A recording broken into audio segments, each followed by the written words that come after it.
في شخصيات غيرت مجرى التاريخ، لكن يا ترى لو عاشوا معانا النهاردة كان شكلهم هيبقى عامل إزاي؟ استعد لأننا هنرجعهم للحياة بعقلية العصر الحديث.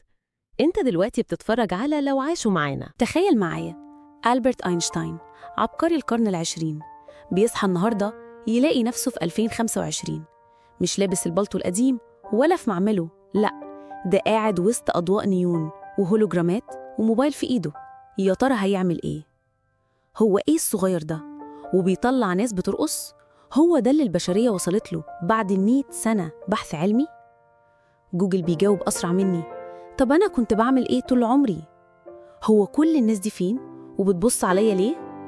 كان زمان بكتب معادلات، دلوقتي بكتب كابشنات. يعني كل ده ناس بتناقش إذا الأرض مسطحة ولا كروية؟ يا جماعة أنا جاي أشرح النسبية، مش هعمل ترند. هو أنا اللي بحسب ولا المكنة بتحسب لي؟ النقل تطور بس مش بالشكل ده. إيه ده؟ أنا جوه المعادلة؟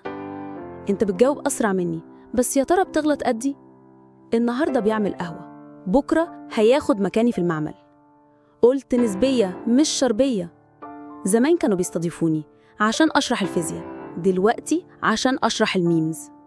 الموجات الصوتية دي أسهل من الموجات الكهرومغناطيسية. مش كنتوا تذاكروا قبل ما أمضي؟ فين البلطو بتاعي؟ حسيت إني لابس معادلة ناقصة. لو كنت عارف إني هبقى أيقونة ستايل كنت ظبطت شعري من زمان. لأ، رجعولي الهيصة اللي فوق راسي. أهو ده الشغل الصح، مش رقص على الموبايل. هو أنا اللي غلطت ولا الدنيا كلها قلبت كوانتم؟ واو، أنا لو كنت هنا كنت عملت العجب. أنا كنت فاكر إن معادلات النسبية معقدة، لكن إعلان الفيسبوك ده أسرب بكتير. أهو صورة لطيفة، عنوان جذاب، والناس هتتهافت عليا. واحد كاتب: كنت داخل أشتري تريننج لقيت أينشتاين بيشرح لي فيزياء، هو أنا عملت إيه غلط؟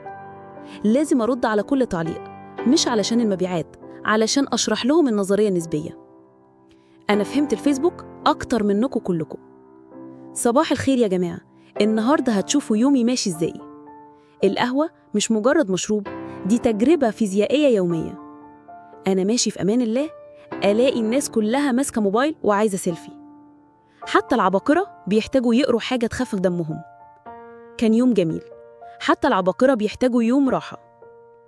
العالم اتغير بس الفضول لسه هو نفسه. حتى لو الزمن اتدبل، العلم ملهوش تاريخ انتهاء. ودلوقتي مين المرة الجاية اللي هنشوفه عايش معانا؟ لو عايزين تعرفوا مين الشخص التاريخي الجاي اللي هيعيش وسطنا، استنونا الحلقة الجاية. سلسلة لو عاشوا معانا مكملة معاكم دايماً. إحنا لسه بنبتدي. قولولنا مين كمان تحب تشوفوا بيعيش في زماننا. لو عجبك الفيديو ما تنساش تشترك في القناة وتفعل زر الجرس عشان يوصلك كل جديد، وتسيب لنا رأيك في كومنت.